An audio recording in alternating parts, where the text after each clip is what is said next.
Banor, vëllai madh ju jep mundësinë të ndani me njëri tjetrin rrëfime të ndjera personale që ju kanë ndryshuar jetën ose ju kanë dhënë një mësim të madh.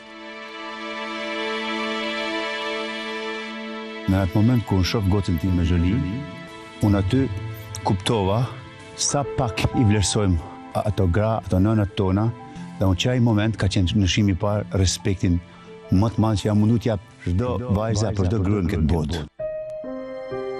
Kam një vlla që është 4 vjet më i vogël se unë, quhet Giulio. Kam qenë 2021 që jam prish me te, punë paresh e punë tokash. Kur babi u smur, më tha të lutem të flasësh me vlla. Këtë vetor që ne u mbledhëm për herë të parë në 4 vite e gjys që unë i dhash dorën, pash mesën time që në fakt se kisha parë që kur ka lind, dhe i them Giulio sa t'jetë këtu në këtë jetë, unë gjithmonë do luftoj për te. Para se me hi këtu, çdo punë jemi, çdo gjë jemi ka kanë mbrapsht, për fajt mia. Po vlodha forcat, i lash punë siç ishin, edhe erdha këtu. Dhe unë këtë Big Brother unë ja dedikoj atij. I kërkoj falje për çdo lot të dyve që kanë nxjerr për mua, dhe i them që do i bëj kajlar.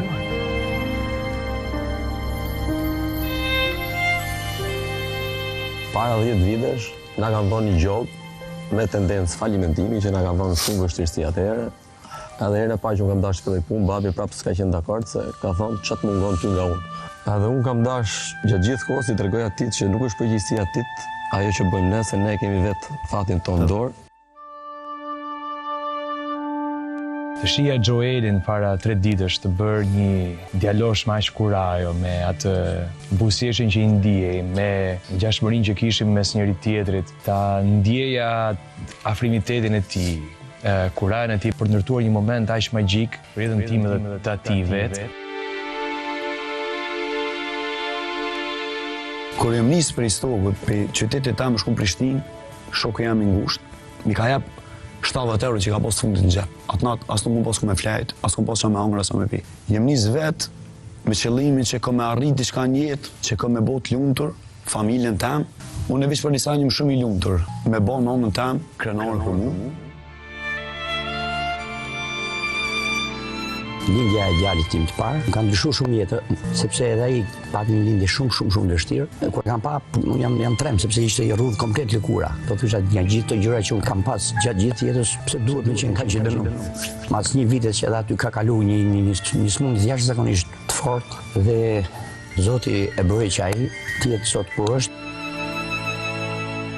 Ka qenë 3 vite të mbushura me disfata dhe me humbje njerëzish të rëndësishëm për mua. E gjitha nisi me ndarë nga jeta të gjyshit tim. Një vit më vonë, realisht si rufen që të hapur, i marrë të ndronë jetë në kratë e mi, ti më lajë dhe ti më mëjë. Këtë pas ndarës nga jeta të babit, gjyshe ime, ose kravatin, për mos të quar më deri ditën kur e mbyllit sytë për herë të fundit. Të mbash për 3 vite, 3 arkivolin krah të 3 njerëzve, të cilët ti mendoje se një ditë dhe u mbushe shpinë plot, që diçka të cilët mua më uli e kam tokë. Unë ka ra me nejtë 1 vjetë në Kosovë, një për kujdes për gjyqën tem jashtë masës, në shkoj në Itali me nejtë me prindrit në pushimet, edhe 2 ditë para se më kthyu në Kosovë, gjyqë e më ndron jetë. Edhe unë më ka ra me nejtë gati 6 muaj ditë në depresion. Ditën e ditëlindjes tu këtij për shkollës, më mbyllin me një garazh të makinave. Edhe brenda e fusin një qenë, më kafshon, e kam të shenjë, nuk e di që shkom dalë, është thjesht si forca Zotit, ndoshta edhe kom vrapu në shtëpi, ishte ditëlindja dhe normalisht s'do isha me prish atmosferën të shtëpia dhe nuk pata të regu.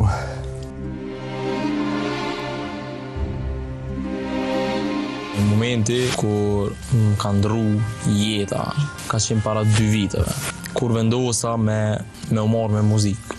Në atë kongë e kom tregu një temë personale të nanës tem, që ajo ka përjetu. Nana gjatë të jetës sojna u konë zo për venin tonë, për Kosovë e për Shqipni. E në momentet kur ajo kish nevojë me pas zë për veti dhe me tregu historinë e saj, nuk e kish në ato momente. Edhe unë do isha me kon zoni i saj,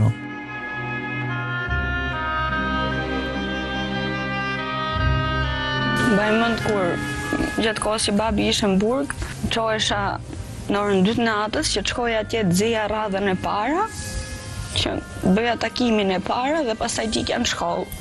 Por një kohë si shifja nipin tim që vllai e la 5 muaj kur ra në burg dhe e kërkonte. U bashkuam pas 3 vitesh, festonim dhe tanim një darkë bashkë. 17 nëntori ishte ditë shumë e errët për mua. Humbja e shokut tim më të ngushtë, më të mirë, Dr. Florit. Nuk kisha mundësi të vjen në Tiranë sepse procedurat e dokumentacionit ishte e tillë. Ai është në shpirtin tim, është në zemrën time. Unë e ndjej fort që në çdo hap të jetës time unë jam i frymëzuar nga veprat e tij, nga jeta e tij, nga puna me të. Mendoj që ka qenë një burim frymëzimi për gjëra që unë kam arritur deri tani në jetë. Kur vendos të marr pjesë te misi, babi nuk më ka folur për 2 muaj. I bia telefonit çdo ditë. Edhe nuk më hapte. Edhe unë të gjën e kam përjetu pa mas. 29 nëntor, një natë që unë s'kam taruar ndonjëherë.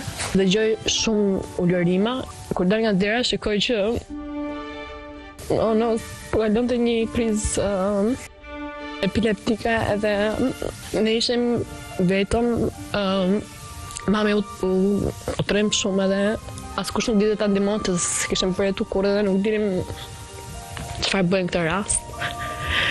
Për 6 vite nuk flija dot natën.